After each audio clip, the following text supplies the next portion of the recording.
Je viens de proposer un atelier sur le troisième trimestre de sa vie, comment le préparer pour les femmes d'environ 50 ans. Voilà, c'est mon nouveau positionnement. Et c'était très intéressant et je suis contente de partager ça. Quand on a réfléchi sur nos craintes, voilà, quelles sont nos craintes eh bien pour voilà, ce troisième trimestre de vie qui s'annonce quand les enfants sont partis, quand les parents sont partis, et qu'on a tout ce temps, toute cette liberté, et encore quand on est encore en bonne santé. Enfin voilà, d'ailleurs c'est une des craintes. Donc voilà, je suis contente de vous lire les grandes craintes de cette période, et puis peut-être que vous allez vous y retrouver ou pas, ou peut-être que vous en avez d'autres, et dans ces cas-là, bah, écrivez-moi ou laissez un commentaire, parce que je trouve ça vraiment intéressant d'aller regarder les peurs et les craintes. Parce qu'en fait, c'est pas parce qu'on les regarde qu'elles arrivent, mais si on les regarde pas, elles sont un peu tout le temps là et on ne sait pas trop quoi en faire et parfois elles sont inconscientes. Alors que quand on ose regarder nos peurs, bah, là on peut se dire, bon voilà, est-ce que j'ai vraiment peur? Peut-être. Et du coup, qu'est-ce que je vais faire pour faire en sorte que ça n'arrive pas ou que ça arrive le moins possible ou le plus tard possible? Alors, donc ces peurs, ces craintes.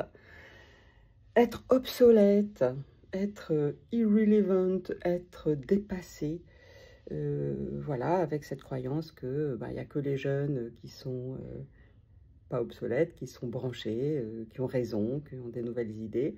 Oui, certains, absolument. Et puis en même temps, oui, on peut absolument être dépassé, obsolète. Et justement, qu'est-ce qu'on fait pour ne pas l'être?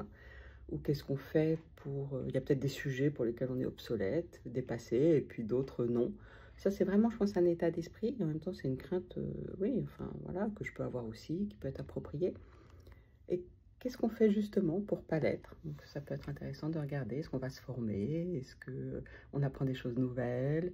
Est-ce qu'on va découvrir un nouveau territoire? Est-ce qu'on va creuser encore ou ériger des tours dans notre territoire qu'on connaît bien? Voilà, c'est toujours intéressant de regarder la peur d'être obsolète. S'ennuyer sur son canapé. Beaucoup de personnes, de femmes, enfin en tout cas les femmes que je coach, ben oui, elles ont peur de s'ennuyer si elles n'ont pas une activité intéressante. Et beaucoup aussi ont peur d'être isolées, ça peut aller avec l'ennui. Bon, d'ailleurs, voilà, beaucoup de personnes âgées sont seules, mais beaucoup de jeunes aussi peuvent se sentir seuls. Donc qu'est-ce qu'on fait pour faire partie justement de groupes, de personnes, de communautés, comment on est entouré, qu'est-ce qu'on fait pour notre vie sociale, comment on est actif dans notre vie sociale, c'est un vrai sujet. Et puis comment on continue à avoir des activités stimulantes, parce que bon, la peur de s'ennuyer, enfin vraiment je la comprends. Beaucoup d'enfants uniques ont toujours cette crainte de s'ennuyer, c'est même un peu scénarique. Moi je l'ai aussi. Et vraiment, c'est intéressant de me dire, voilà, parfois je me dis, oh là là, je m'ennuie, je vais m'ennuyer. Bah ouais, mais enfin maintenant je suis grande, quoi, je peux décider d'aller faire des trucs et de pas m'ennuyer. C'est pas comme quand j'étais petite, où j'avais pas cette capacité à m'occuper de moi. Aujourd'hui, je peux. Et je peux aller vers des gens, je peux aller me tourner vers des activités où il y a de la vie sociale, où j'ai des activités intéressantes, de la stimulation intellectuelle et je m'ennuie pas. Être à la retraite et rien faire, voilà, ça va un peu avec s'ennuyer, l'inactivité. Et puis tomber malade, ne pas être en forme, perdre la santé, avoir mal, avoir des douleurs partout ou à certains endroits. Bon, bah ça, oui, effectivement, c'est des craintes. De toute façon, bon, on va tous mourir, forcément. Et on va... Comment on fait pour rester en bonne santé? Et ça, comment on prend soin de nous? Comment on met une équipe autour de nous? Comment on va faire de l'activité, bien manger, de l'activité sportive, bien dormir? Voilà, comment on peut mettre notre santé aussi dans les priorités de ce troisième trimestre de la vie. Perdre son conjoint, bah oui, ça peut être une grande tristesse. Et puis, ou alors la peur de ne pas le quitter quand c'est le moment de le quitter, quand on ne se supporte plus. Et que, voilà, où il y a trop de violence et que c'est trop douloureux. Donc, ce qui fonctionne, pour moi en tout cas, ça peut être le coaching de couple, la thérapie de couple. Et puis parfois, bah, c'est pas possible. Donc ouais, ça c'est une crainte, peur d'être seule, que l'autre meure, ou de rester avec quelqu'un qui ne nous convient pas et d'être très malheureuse.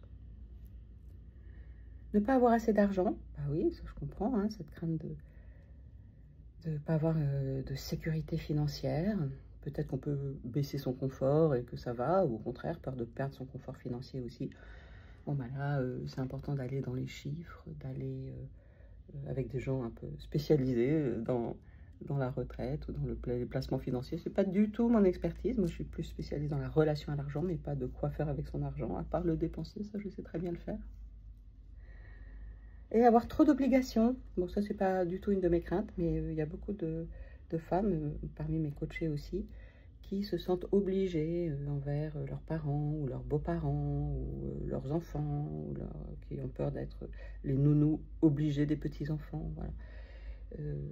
Peur d'être dans des obligations qui leur conviennent déjà pas et qui risquent d'augmenter et ne pas du tout leur convenir. Donc ça, c'est vraiment important d'aller voir ça et de pouvoir s'en libérer pour que ce ne soit pas une obligation, mais que ce soit un choix.